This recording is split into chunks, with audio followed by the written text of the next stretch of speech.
Red dust covered everything on Delta 7. The mining colony sat like a metal tumor on the surface of a world that didn't want humans there. Roy Chen wiped his face with a dirty cloth and watched the transport ship descend through the orange sky. 300 people called this place home. 47 of them were children. He knew because he counted them every morning. The ship landed with a sound like thunder.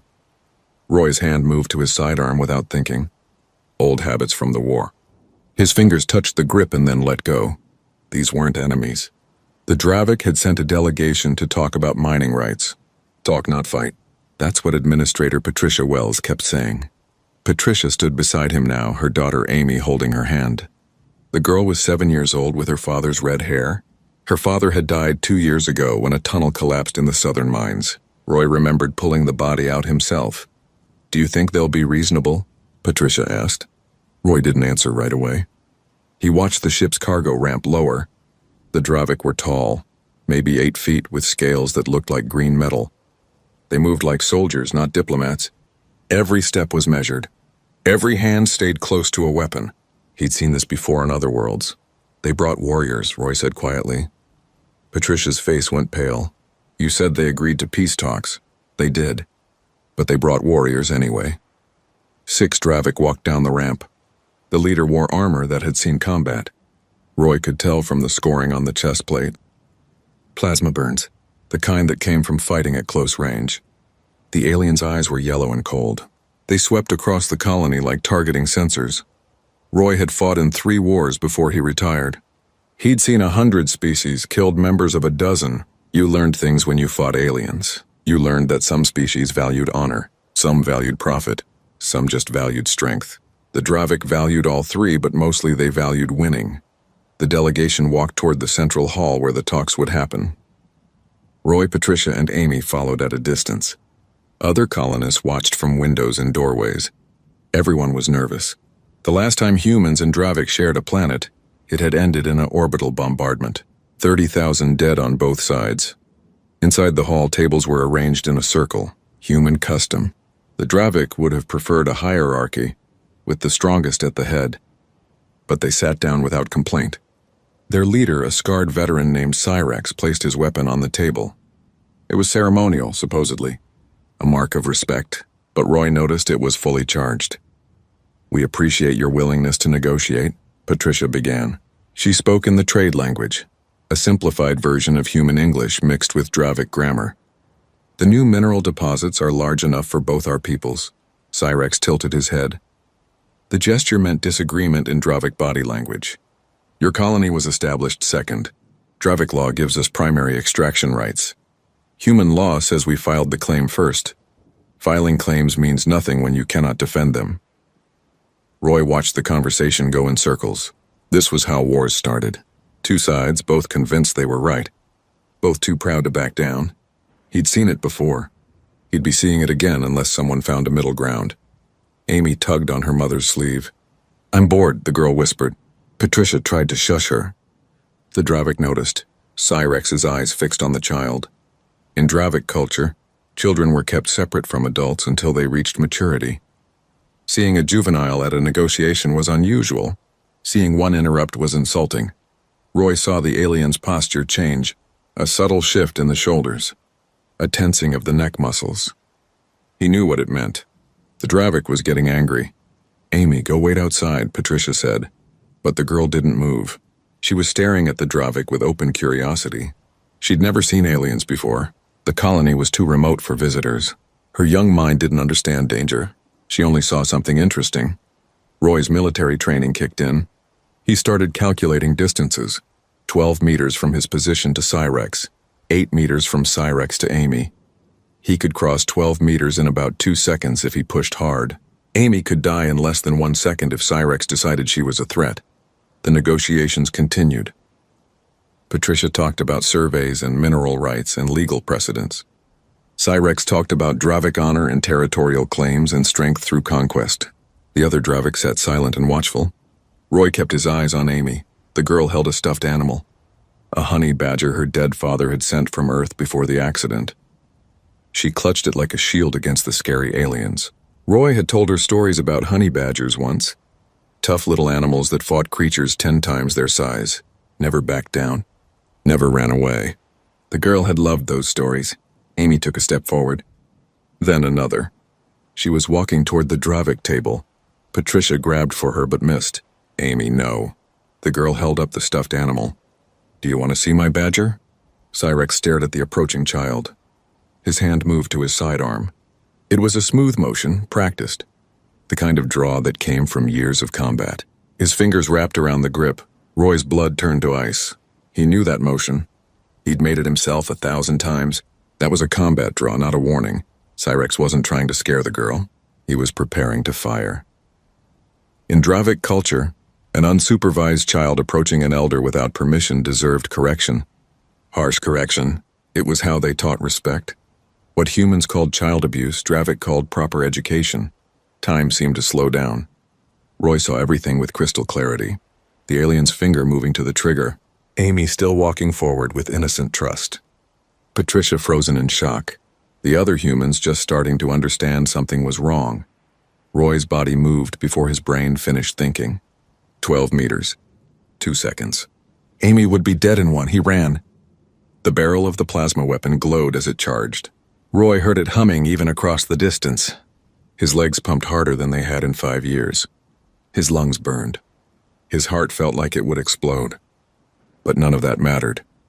Amy walked forward with her stuffed badger held high. She smiled at the tall alien. In her innocent mind, she was just being friendly. She didn't understand that different species had different rules. She didn't know that Dravik viewed unsupervised children as property, not people.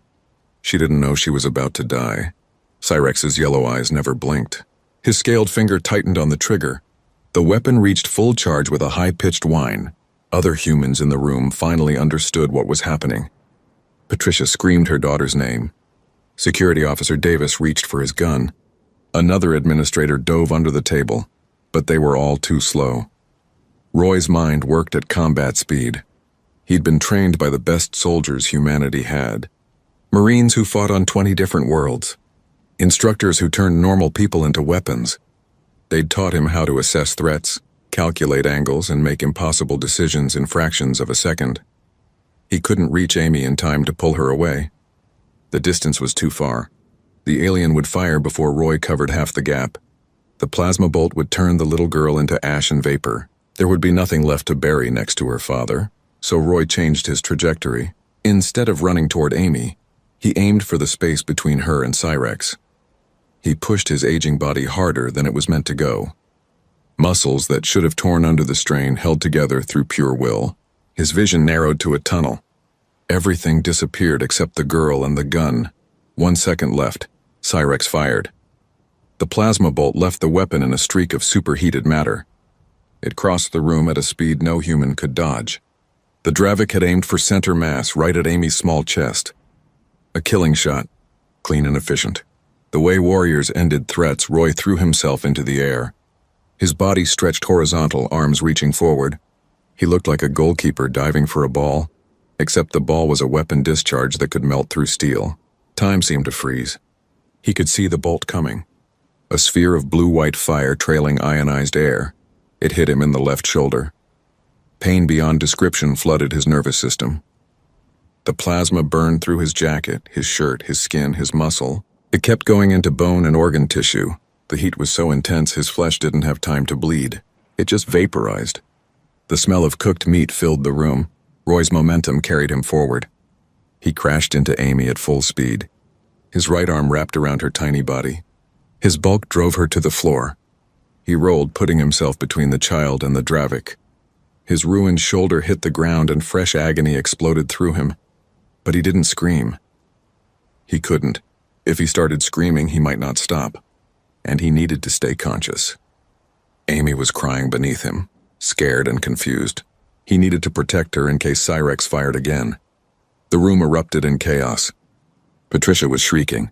Davis fired his pistol at Cyrex but missed. The other Dravik jumped to their feet, weapons drawn. The human security team rushed in from outside. Someone activated the emergency alarm. A klaxon wailed through the colony. Cyrex stood motionless, his weapon still smoking. He stared at Roy with an expression that might have been shock. The other Dravik looked equally frozen. They'd seen combat before. They'd seen enemies charge weapons fire. But they'd never seen someone deliberately take a shot meant for another. Roy tried to speak but only managed a wet cough.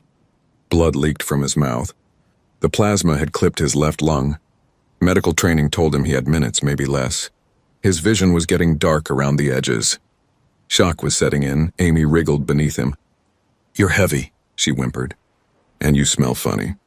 Despite everything, Roy almost laughed. He shifted his weight off her but kept his body as a shield. His right hand, the one that still worked, brushed her red hair out of her face. "Stay down," he whispered. "Stay down and stay quiet." Human and Dravik pointed weapons at each other across the hall.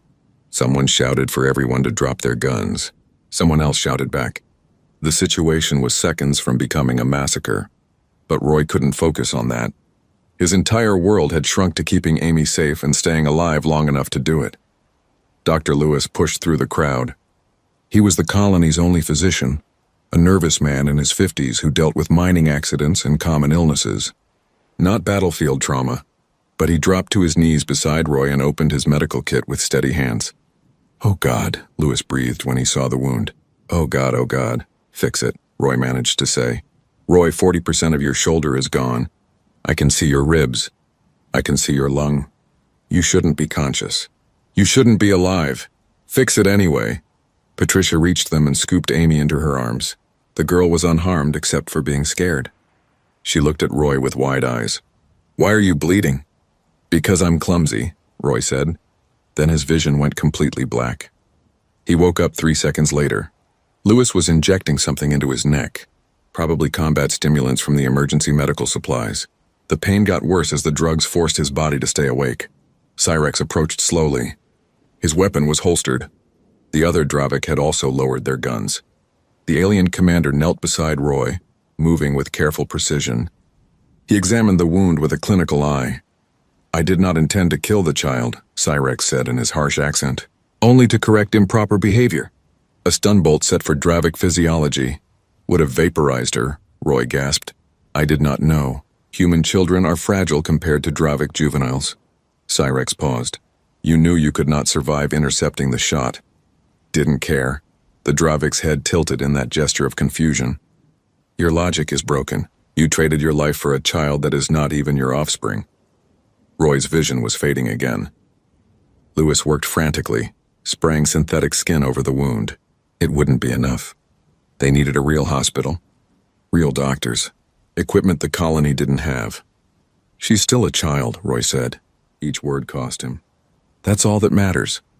Cyrex stood and spoke to his delegation in their clicking language. They responded with what sounded like argument. He cut them off with a sharp gesture. "We will provide medical assistance," Cyrex announced. "Our ship has better facilities." Patricia looked torn between gratitude and hatred. "Why should we trust you?" "Because this human has taught me something important about your species." Cyrex looked down at Roy. "You are not warriors. Warriors calculate acceptable losses. This one calculated nothing. He simply acted. That is not warrior behavior. That is something else entirely." Lewis and 2 other colonists lifted Roy onto a stretcher. Every movement sent lightning through his nervous system. He bit his tongue to keep from crying out. Amy's face appeared above him, tears streaming down her cheeks. "Are you going to die?" she asked. "Not today," Roy lied. Then he passed out for real. Pain dragged Roy back to consciousness. He was moving, carried on some kind of anti-gravity stretcher. The ceiling above him looked wrong. Too high, too smooth. This wasn't the colony medical bay. He tried to turn his head and regretted it immediately. "Don't move," Dr. Lewis said from somewhere nearby. "We're on the Dravik ship. Their medical facilities are better than ours." Roy's memories came back in fragments. Amy walking toward the alien, the weapon charging, the plasma bolt tearing through his shoulder. He lifted his right hand and touched the left side of his chest. What he felt made his stomach turn. Metal and synthetic flesh covered the wound, but underneath he could feel emptiness where muscle and bone should be. "How bad?" he asked. Lewis appeared in his vision. The doctor looked exhausted. "You lost your entire left shoulder assembly. Clavicle, scapula, most of the humerus. The plasma vaporized them. Your left lung collapsed. 3 ribs melted. If you were any other species, you'd be dead 10 times over. But I'm not dead. No, you're not. And I have no idea why." Lewis held up a datapad showing medical scans. Your adrenal system is producing levels I've never seen outside of lab emergencies. Your pain receptors have partially shut down. Your blood is full of natural clotting factors. It's like your body decided dying wasn't an option and just refused. A Dravik entered the medical bay. Not Cyrex, this one was smaller, with lighter-colored scales. She wore robes instead of armor. When she spoke, her accent was better than the commander's. I am Scholar Nara, she said. I study biological survival mechanisms in primitive species. Primitive? Roy tried to sit up and failed. Compared to Dravik, yes. We have evolved past many inefficient biological responses. Nara approached with instruments that looked like a combination of medical scanner and scientific equipment. Yet you survived an injury that would kill any Dravik warrior 3 times over. This interests me. She ran the scanner over Roy's ruined shoulder. The device hummed and beeped. Nara's eyes widened as she read the data. Impossible, she muttered. Your cellular repair mechanisms are operating at 400% normal capacity. Your brain is flooding your system with chemicals that override pain and maintain consciousness. You should be in shock. You should be dying. Maybe I'm too stubborn to die, Roy said. Stubbornness is not a biological function. Nara made more notes. Yet your species treats it as one. This is illogical. Lewis cleared his throat. With respect, Scholar Nara, humans don't always operate on logic, especially when protecting children. So I am learning. Nara gestured to a larger screen on the wall. It showed footage of the incident in the negotiation hall. Roy watched himself run and dive into the plasma bolt. The video was slowed down, showing every microsecond. I have analyzed this recording 37 times. You had 1.8 seconds to react. In that time, you assessed the threat, calculated that you could not save the child by removing her from danger, adjusted your trajectory to intercept the weapon discharge, and executed a diving motion that maximized your body's coverage of the child's position, all while knowing the action would result in catastrophic injury or death. Sounds about right, Roy said. It is not right. It is evolutionarily counterproductive. Sacrificing a healthy adult to save a juvenile that is not genetically related makes no sense. You have removed yourself from the gene pool while preserving genetic material that is not your own. Dr. Lewis stepped forward. You don't have children, do you, Scholar Nara? The Dravik looked offended. I have produced 3 offspring. They are being raised in proper facilities by trained caretakers, as is correct. Then you wouldn't understand. Lewis adjusted one of Roy's IV lines. Humans don't think about gene pools when a child is in danger. We just react, Nara tilted her head. This reaction could be studied. If we understand what triggers this response, we can predict human behavior in future conflicts. Good luck with that, Roy said. His voice was getting weaker. The pain was building despite the drugs. Even we don't understand it. Commander Cyrex entered the medical bay. He moved with the careful steps of someone entering a place they didn't belong. His yellow eyes focused on Roy. The human still lives, Cyrex observed. Barely, Lewis said. We've stabilized him, but he needs regenerative therapy we don't have. The colony can't afford it. Our medical budget barely covers antibiotics. Cyrex exchanged a long look with Nara. Some kind of silent communication passed between them. Finally, the commander nodded. The Dravik Confederation will provide full medical treatment, Cyrex announced. Our regeneration technology will restore the damaged tissue. Patricia Wells, who had been standing quietly in the corner, spoke up. Why help him after you shot him? Because he taught me something about humans that our intelligence reports never mentioned. Cyrex approached Roy's stretcher. I have fought humans in 3 campaigns. I have read every tactical analysis of human combat behavior. All reports indicate humans are clever, adaptable, and difficult to predict. But none mentioned this. Mentioned what? Patricia asked. That humans will sacrifice themselves for offspring that are not their own. In Dravik culture, we protect our genetic children because they carry our legacy, but this human protected a child he has no biological connection to. He did not hesitate. He did not calculate odds. He simply acted. Cyrex looked at Nara. Is this common among humans? Very common, Lewis answered. There are thousands of documented cases of humans dying to protect children. Sometimes their own, sometimes strangers. It doesn't matter. Something in our evolution made us that way. Nara was typing frantically on her datapad. This explains several historical anomalies. The siege of Station 7, where human defenders held position for 18 days with no supplies because there were children in the civilian section.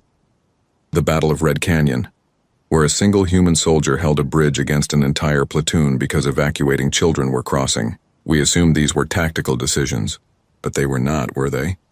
No, Roy managed to say. They weren't tactical. They were just necessary. Cyrex made a gesture that might have been respect. The Dravik Confederation has underestimated humanity. We viewed you as clever prey. We were wrong. You are something else, something dangerous. We're not dangerous, Patricia said. We just protect our own. That is what makes you dangerous. Cyrex turned to leave, then paused. I will file a report with Dravik High Command. All human colonies will be designated as protected territories. No Dravik warrior will threaten human offspring again. After the Dravik left, Amy slipped into the medical bay.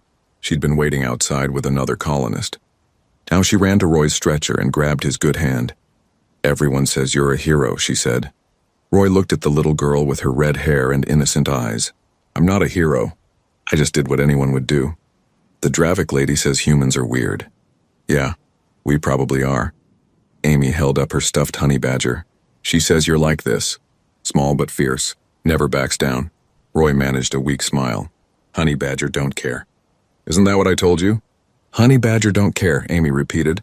Then she leaned forward and kissed his forehead. Thank you for saving me. She left with her mother. Roy closed his eyes and let the medical drugs pull him under. But before he slipped away, he heard Scholar Nara speaking quietly to Dr. Lewis. I must study this further, the Dravik scientist said. If one human can survive such an injury through sheer determination to protect a child, what else are humans capable of? What happens when an entire species shares this trait? I don't know, Lewis replied. But I'd hate to be the species that finds out the hard way. In the darkness of unconsciousness, Roy dreamed of honey badgers fighting lions. 3 weeks passed before Roy could walk without assistance. The Dravik regeneration technology worked miracles, but even miracles took time. His new shoulder was a combination of regrown tissue and cybernetic implants. The metal showed through his skin in geometric patterns. Dr. Lewis said it looked like armor. Roy thought it looked like a reminder. Scholar Nara visited him every day. She brought instruments and scanners and endless questions. She measured his pain tolerance, his healing rate, his psychological state. She asked about his childhood, his military service, his decision to retire to a mining colony. She was trying to understand what made humans different. I have been analyzing data from across the galaxy, Nara said during one visit. There are 147 documented cases of humans sacrificing themselves to protect juveniles in the past 10 years alone. No other species shows this pattern. Even species we classify as highly parental limit their sacrifice to genetic offspring. Roy was doing physical therapy, trying to rebuild strength in his left arm. The cybernetic motors whined as he lifted a weight. Maybe other species are smarter than us. No, intelligence is not the variable. Nara pulled up a holographic display showing genetic charts. I believe the answer lies in human evolution.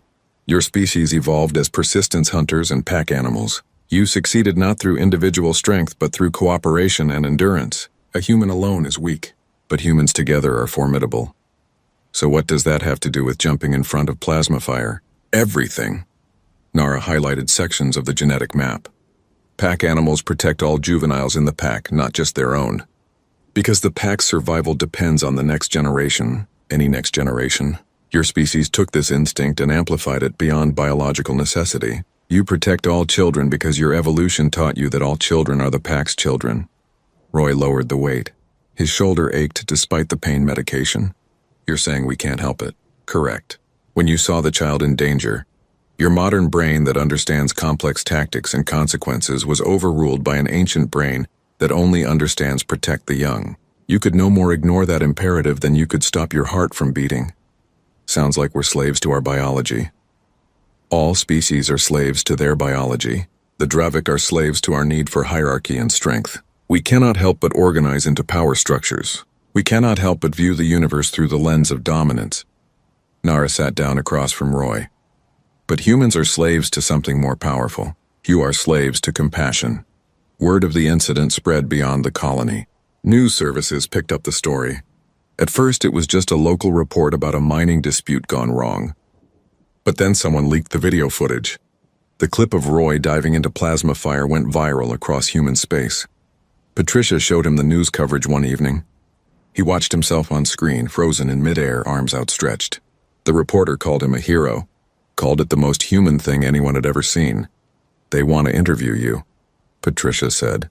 News services, military analysts, even some university professors studying interspecies relations. "Tell them no. Roy, you're famous. People need to hear your story." "There's no story. I saw a kid in danger. I reacted. That's all, but it wasn't all." The story spread to alien species. The Dravik shared it first, using it as a cautionary tale in their military academies. Then other species picked it up. The logical architects analyzed it as a biological curiosity. The warrior Krell viewed it with respect. The hive-minded collective couldn't process it at all. Commander Cyrex submitted his report to Dravik High Command. Roy read a translated copy. The report was clinical and detailed. It described the incident, the human response, and Cyrex's recommendations. Those recommendations changed everything. All Dravik forces should be aware that humans possess an irrational but powerful protective instinct toward juveniles of any species. The report read, "This instinct overrides self-preservation and tactical thinking. A human protecting offspring should be considered a level 7 threat, regardless of the individual's combat training or physical condition. Recommend avoiding any action that could be interpreted as threatening to human children. The consequences are unpredictable and potentially catastrophic." Level 7 was the highest threat classification in Dravik military doctrine. It was reserved for weapons of mass destruction and planetary defenses. Now it included unarmed humans protecting children. Amy visited Roy every day. She brought him drawings she made and stories she wrote. She told him about her classes and her friends and the new games the colony children invented. She never mentioned the incident directly, but Roy could see the change in her. She stayed closer to adults now. She looked at strangers with suspicion. "Did I do something wrong?" she asked one day. Roy looked up from his physical therapy. "What do you mean?" "When I walked up to the alien, Mom says I wasn't supposed to do that. She says I could have gotten hurt. You didn't know. You were just being friendly. But you got hurt instead." Amy's eyes filled with tears. "You got hurt really bad because of me." Roy set down the therapy equipment and pulled the girl into a one-armed hug. His cybernetic shoulder whined at the motion. "Listen to me, Amy. What happened was not your fault. You didn't make me do anything. I chose to protect you because that's what adults do. We protect kids. That's the rule, even when it hurts? Especially when it hurts." She hugged him tighter. "When I grow up, I'm going to protect people too. Just like you." After she left, Dr. Lewis came in with more medical scans. The regeneration was proceeding ahead of schedule. Roy's body was healing faster than Dravik technology predicted. Nara said it was another example of human biological stubbornness. "There's something else," Lewis said. He pulled up a news report from Earth. "The military is using your incident as a recruitment tool. They're calling it an example of human exceptionalism." Roy watched the recruitment ad. It showed the footage of his dive, slowed down and set to dramatic music. A voiceover talked about courage and sacrifice and the human spirit. Roy wanted to throw something at the screen. "They're turning it into propaganda," he said. "Can you blame them? You showed the galaxy what humans are capable of. Now everyone wants to know more." "I showed the galaxy that we're crazy, that we'll die for someone else's kid without thinking." "Yes, and that terrifies them." Lewis sat down. "Do you know what the Galactic Council is debating right now? Whether humans should be classified as a protected species or a dangerous species. Some council members think we need special status because of our parental instincts. Others think we need to be contained before we destabilize galactic society." Roy laughed bitterly. "We're dangerous because we protect children. That's insane, is it? Think about it from their perspective. Most species make calculated decisions based on survival odds and resource allocation. But humans ignore all that when kids are involved. We become unpredictable. We throw away tactical advantages. We sacrifice valuable assets for no logical reason. From a military standpoint, that's terrifying. So what happens now? Now you testify to the Galactic Council. They want to hear directly from the human who wouldn't die." Roy looked at his cybernetic shoulder. The metal gleamed under the medical bay lights. He thought about Amy's question. "Did I do something wrong?" He thought about all the children in the colony, human and eventually alien once word got out that Delta 7 was safe. He thought about the future where different species had to learn to live together. Fine, he said. I'll testify. But I'm not going to tell them we're special or exceptional. I'm going to tell them the truth, which is that we can't help it. That when a child is in danger, something older than civilization takes over. It's not heroic. It's not noble. It's just what we are, Lewis nodded. That might be exactly what they need to hear. Outside the medical bay, the red sun was setting over Delta 7. Children played in the colony yard, their laughter carrying on the thin air. Human children and now a few Dravik young whose parents had requested placement there, because word had already spread. The galaxy was learning that the safest place for any child was wherever humans were watching. The Galactic Council met on a neutral station orbiting a dead star. Representatives from 43 species gathered in a chamber designed to accommodate different atmospheres, gravities, and communication methods. Roy stood in the human section wearing his dress uniform. The fabric pulled tight across his cybernetic shoulder. Ambassador Helen Park stood beside him. She'd briefed him on protocol during the 3-day journey from Delta 7. Don't speak unless spoken to. Address the council by their proper titles. Keep answers short and factual. Roy had nodded along but wasn't sure he'd follow any of it. The council chamber was enormous. Each species had a designated area with environmental controls matching their home world. The Dravik section ran hot and dry. The aquatic depths kept their representatives in sealed tanks. The silicon-based monuments didn't need atmosphere at all. Roy felt small in this place, just one human among countless aliens. The session began with the chairman, a floating gas being called Taurus, calling for order. Their translated voice sounded like wind through caves. We gathered to discuss Incident Report 7749. A human security officer sustained critical injuries defending a juvenile not of his species or genetic line. This action has raised questions about human predictability and their place in galactic society. A Dravik representative stood. Roy recognized the armor markings. High Command. The Dravik Confederation submits that humans represent an unpredictable element in interspecies relations. We have updated our threat assessments accordingly. However, we also acknowledge that this unpredictability is not malicious. It is biological. Biological imperatives can be controlled through training and discipline, said a representative from the architects. They looked like living crystal, all sharp angles and refracted light. If humans cannot control their protective instincts, they should not be permitted in positions where such instincts could cause diplomatic incidents. Ambassador Park started to respond, but Roy spoke first. With respect, sir, that's not how it works. The chamber fell silent. Speaking out of turn violated protocol. Park grabbed Roy's arm, but he gently pulled away and stepped forward. You're Roy Chen, Taurus said. The subject of the incident report. Yes, sir.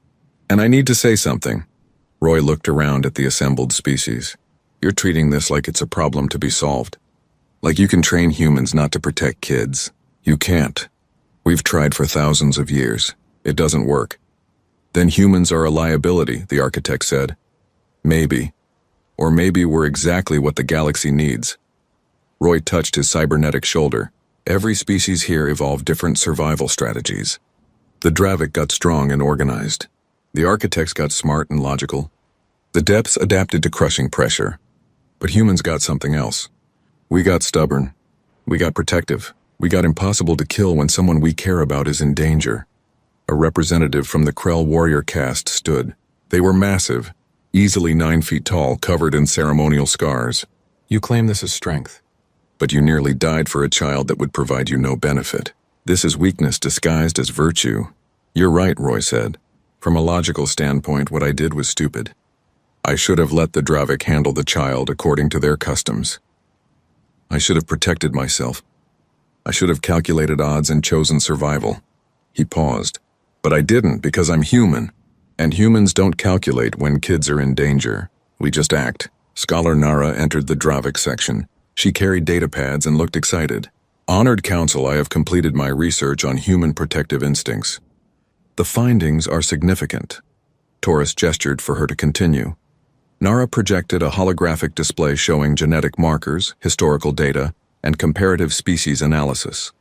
Humans evolved on a world where cooperation was essential for survival. They were not the strongest predators, not the fastest, not the most physically capable, but they had two advantages: endurance and pack cohesion. They could run prey to exhaustion over days, and they protected all pack members, especially juveniles, with absolute commitment. The hologram shifted to show various incidents across human history. I have documented 418 cases in the past 20 years where humans died protecting juveniles of other species. Not human children. Alien children. There is a famous case on Station 12 where a human teacher shielded a class of depth younglings from a hull breach. She held a damaged door seal closed for 8 minutes while the children evacuated. The pressure killed her. She could have saved herself by letting go. She did not. The council members exchanged looks. Several shifted uncomfortably in their environmental sections. There are dozens more, Nara continued. A human pilot who crashed his ship to avoid hitting a Krell nursery facility. A human medic who gave her oxygen supply to injured architect children during a station fire.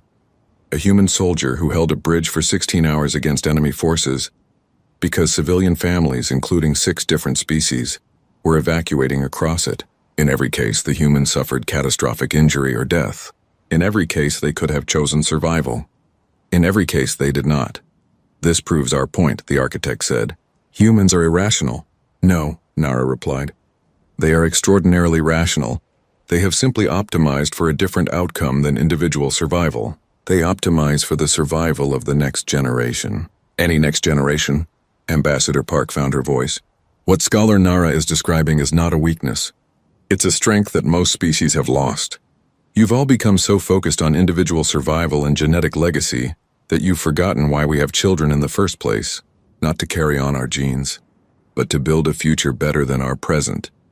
Philosophical arguments aside, Taurus said, the practical question remains. How do we integrate humans into galactic society when their behavior is unpredictable? Roy stepped forward again. You don't integrate us. You accept us. You understand that if you put a human in a situation where children are threatened, that human is going to react a certain way. Every time. That's not unpredictable. That's the most predictable thing about us. A representative from the collective, a hive mind species, spoke through their designated voice. Our analysis suggests that humans could serve a unique role in galactic society. As protectors of mixed species colonies and educational facilities, their instinct to protect all children regardless of species origin makes them ideal for such positions. You want to make us universal babysitters? Roy asked. We want to acknowledge your biological adaptation and use it constructively, the collective replied. Every species has strengths. The Dravik provide military structure. The architects provide technological innovation. The depths provide resource extraction. Perhaps humans provide childcare and protection. Ambassador Park looked ready to object, but Roy held up his hand. I can think of worse things to be known for, sure. Humans will protect your kids. All your kids. But understand something. If you threaten those kids, if you hurt them, if you put them in danger deliberately, you're going to see what humans are capable of when we're not being nice. The Krell warrior laughed. It was a deep, rumbling sound. This one speaks with warrior clarity. The Krell Confederacy supports the human proposal. We have fought humans in past conflicts. We do not wish to fight them again, especially not when their protective instincts are engaged. They become demons. Over the next 3 hours, the council debated. Representatives raised concerns about liability, about cultural contamination, about humans imposing their values on other species. But slowly a consensus formed. Taurus finally called for a vote. All in favor of designating humanity as a child care protectorate species, with full authority to ensure the safety and well-being of all juveniles in mixed species environments. Indicate assent. 38 species voted yes, 4 abstained. Only the architects voted no, citing concerns about emotional decision-making in critical situations. The measure passes, Taurus declared.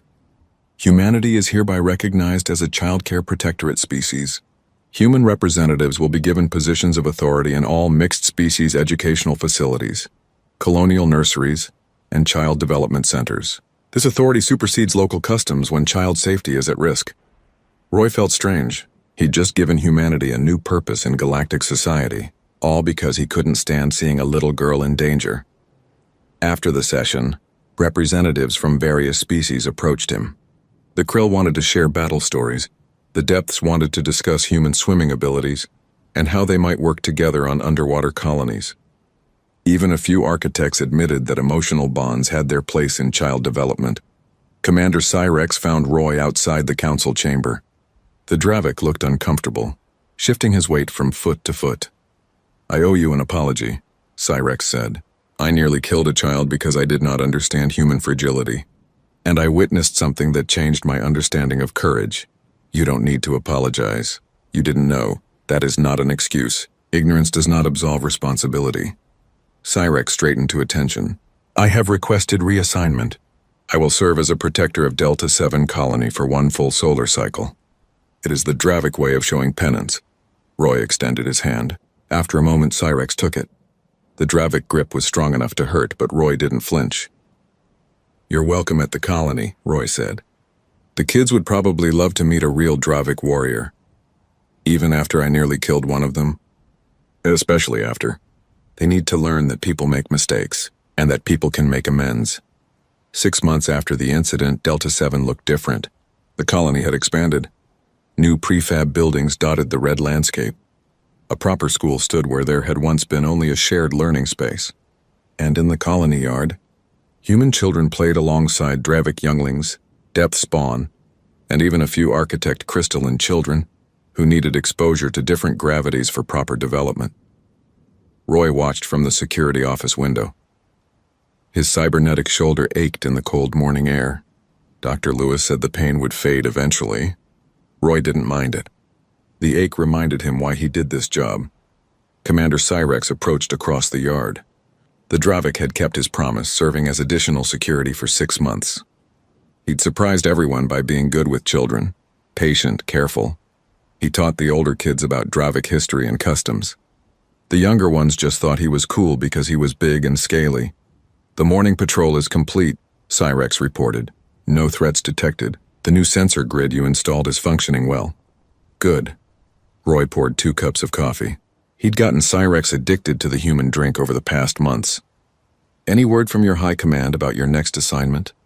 "They have offered me a choice. Return to military service or accept a permanent position as a cultural liaison." Cyrex took the coffee and drank it in one swallow.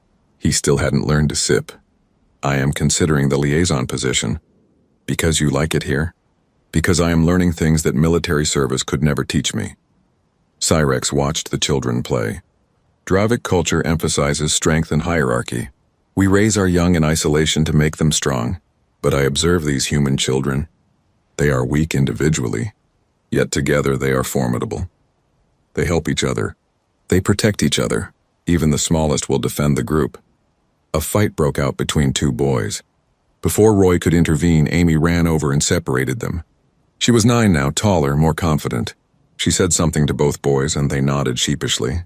Then all 3 went back to playing. "Your offspring has leadership qualities," Cyrex observed. "She's not my offspring. She's just a kid I look after." "Yes, that is what makes it remarkable." Cyrex set down his cup. "I have sent reports to Dravik educational authorities. They are interested in studying human child-rearing methods.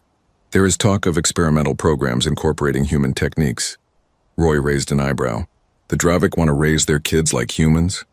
"Not entirely, but perhaps less isolation, more cooperation training. Your methods produce results. Even our most advanced genetic selection cannot match the bonds human children form through simple shared experience." A transport ship descended toward the landing pad. Roy checked his schedule. A new family was arriving. The colony was becoming popular for mixed-species families who wanted their children raised in an environment that valued cooperation over competition.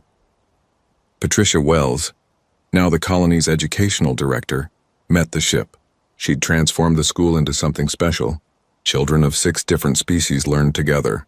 They had human teachers for emotional and social development, architect teachers for logic and mathematics, Dravik teachers for physical training, and depth teachers for environmental sciences. The new family emerged from the ship. Human parents, 2 children, and they were carrying adoption papers for a young Krell. The warrior species had started allowing cross-species adoption, another change rippling through the galaxy. Roy went to greet them. He gave them the standard welcome speech about the colony. The resources available, the safety protocols. But what he didn't say was more important. He didn't say that this colony had become a symbol. That species who had fought each other for generations were now trusting humans to raise their young together.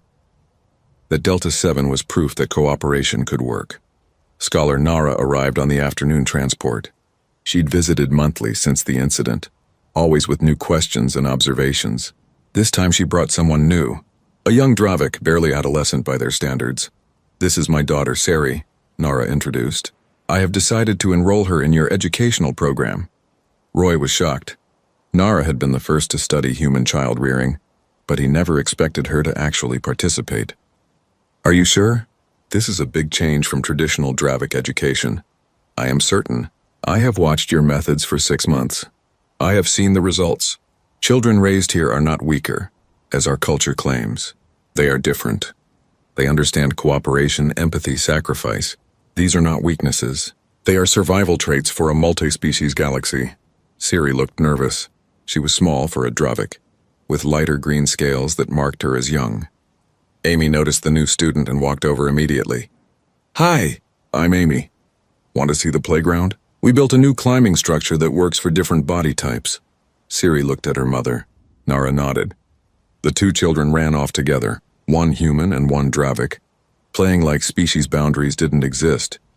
"You have created something unprecedented here," Nara said to Roy. "A place where evolution does not matter, where genetic competition is replaced by mutual protection." "We just treat all kids the same," Roy replied. "Doesn't matter what species. If they're young, they're under our protection." That is precisely what makes it unprecedented. Over the next weeks, more families arrived. The colony population grew to 500, then 700. Construction teams worked around the clock to build new housing. The school expanded twice, and through it all, Roy maintained his routine: morning security checks, afternoon playground supervision, evening patrols. He'd become exactly what the Galactic Council designated humanity as: a protector. One evening, Amy found him sitting outside the security office. She was doing homework, some kind of comparative biology project. She'd grown so much in the past months. Less afraid, more aware of the galaxy's complexity. "Uncle Roy, can I ask you something?" He'd become Uncle Roy to most of the colony kids. "Sure. Do you ever regret it? Getting hurt for me?" Roy looked at his cybernetic shoulder. The metal had stopped aching as much. His body had adapted. "No, never. But you could have died. Dr. Lewis says you should have died. Probably. But I didn't, and you're still here. That's all that matters." Amy was quiet for a moment. "When I grow up, I want to be like you. I want to protect people. You already do. I see you breaking up fights, helping younger kids, making sure everyone feels included. That's protection too. It's not the same as jumping in front of plasma fire. It's exactly the same. Protection isn't about big dramatic gestures. It's about showing up every day and making sure everyone feels safe." Roy smiled at her. "You're already doing the important work." Years passed. Delta 7 became Delta Station, a full diplomatic and educational facility. It hosted over 3,000 residents from 18 species. The school system was adopted as a model by a dozen other colonies.